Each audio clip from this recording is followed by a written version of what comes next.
ప్రజాపాలన విజయోత్సవాలు తెలంగాణ ప్రభుత్వం ఘనంగా నిర్వహిస్తోంది. రేపు సచివాలయ ప్రాంగణంలో తెలంగాణ తల్లి విగ్రహం ఏర్పాటు చేయనుంది.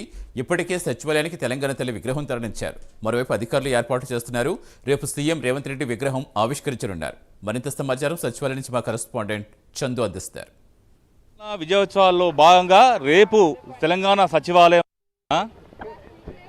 ప్రజాపాలన విజయోత్సవాల్లో భాగంగా రేపు తెలంగాణ సచివాలయంలో సాయంత్రం 6:05 తెలంగాణ తల్లి విగ్రహాన్ని సీఎం రేవంత్ రెడ్డి ఆవిష్కరించబోతున్నారు. ఈ యొక్క కార్యక్రమానికి దాదాపు 150 మంది విఐపీలు కూడా హాజరు కాబోతున్నారు. దాదాపు 10 నుంచి 20,000 కుర్చీలను కూడా ఇక్కడ ఏర్పాటు చేశారు. అంటే దాదాపు 20,000 మంది సచివాలయ ప్రాంగణంలో రేపు ఈ కార్యక్రమంలో పాల్గొనబోతున్నారు. ప్రస్తుతం మనం చూస్తున్నాం తెలంగాణ తల్లి విగ్రహాన్ని ఇక్కడికి తీసుకొని వచ్చారు. సచివాలయంలో ప్రస్తుతం పెట్టారు. రేపు సీఎం రేవంత్ రెడ్డి సాయంత్రం 6:05 దీన్ని ప్రారంభించబోతున్నారు.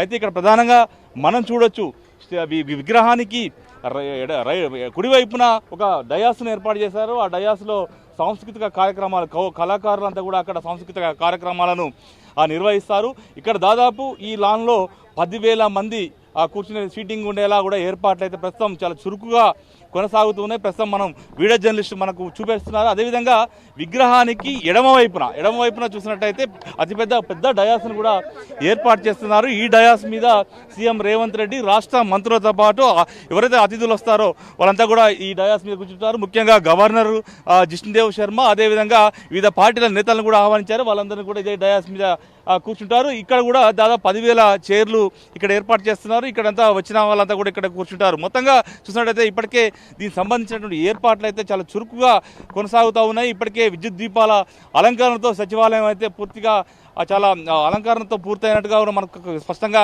కనిపిస్తుంది. ముఖ్యంగా సచివాలయంతో పాటు సచివాలయ పరిసర ప్రాంతాలన్నింటినీ కూడా చాలా అందంగా అలంకరించారు. రేపు పెద్ద ఎత్తున ఈ కార్యక్రమానికి ప్రజలు వస్తున్నారు. ముఖ్యంగా చూసినట్టయితే 1,00,000 మంది మహిళలను ఈ యొక్క కార్యక్రమానికి సమీకరించేలా ప్రభుత్వం అయితే ఏర్పాటు చేస్తుంది. ముఖ్యంగా స్వయం సహాయక బృందాలను అందరినీ కూడా ఈ యొక్క కార్యక్రమానికి తరలిస్తూ ఉంది. రేపు అంతా కూడా ఈ సచివాలయ పరిసర ప్రాంతాలన్నిటి కూడా ఒక జాతరను తలపించేలా ఉండాలని ముఖ్యమంత్రి రేవంత్ రెడ్డి ఇప్పటికే ఆదేశాలు జారీ చేసిన నేపథ్యంలో సిఎస్ ఇప్పటికే వివిధ శాఖల అధికారులతో సమీక్ష కూడా నిర్వహించారు. అన్ని ఏర్పాట్లను మన దగ్గర నుండి కూడా పరిశీలిస్తున్నారు.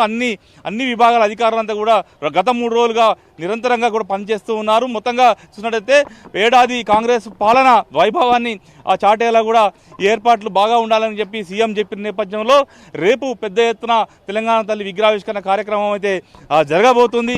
ఇప్పటికే కొంత ప్రతిపక్షాలని విమర్శలు వస్తున్నప్పటికీ కూడా ప్రభుత్వం మాత్రం ఏమాత్రం తగ్గేదే లేదంటూ కూడా ముందుకు వెళ్తుంది. ఖచ్చితంగా ఈ కార్యక్రమాన్ని విజయవంతం చేసి తీరుతామని చెప్తున్న నేపథ్యంలో ఇప్పటికే ఏర్పాట్లు అయితే చాలా చురుకుగా కొనసాగుతున్న పరిస్థితి అయితే మనకు కనిపిస్తోంది. ప్రస్తుతం ఈరోజు ఈ యొక్క ఏర్పాట్లన్నీ కూడా పూర్తి చేసి రేపు సీఎం రేవంత్ రెడ్డి తెలంగాణ తల్లి విగ్రహాన్ని ఆవిష్కరించబోతున్నారు. వీడియో జర్నలిస్ట్ పవన్తో చంద్రశేఖర్, ప్రైమ్ 9 హైదరాబాద్.